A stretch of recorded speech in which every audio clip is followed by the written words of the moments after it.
I'm from Denver. I grew up by the Cherry Creek Reservoir.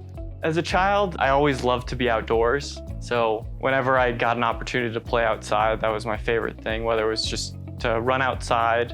And then, as I started to grow up, I got really interested into golf.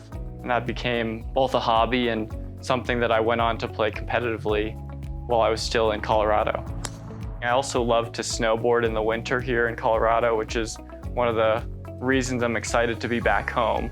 And I also have passion for dogs. Back a year ago, me and my partner adopted a rescue dog. So she's an American foxhound.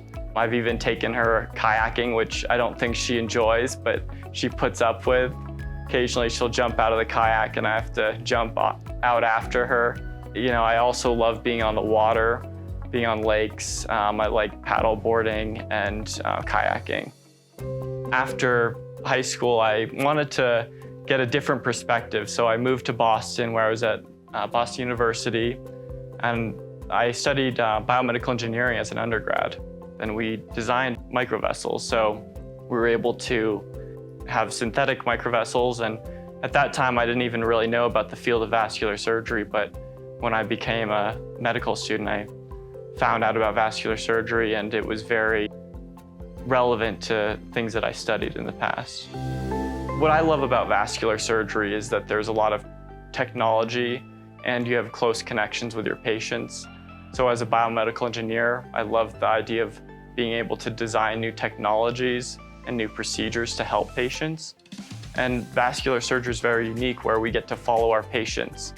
For, when we do a bypass, we have to follow that bypass for the rest of their life. When they have an aneurysm, even after we fix it, we're still going to follow that patient. So the most rewarding part of my job is being able to connect with patients. It's nice to be able to, do a procedure, see that patient back and see how they're doing better.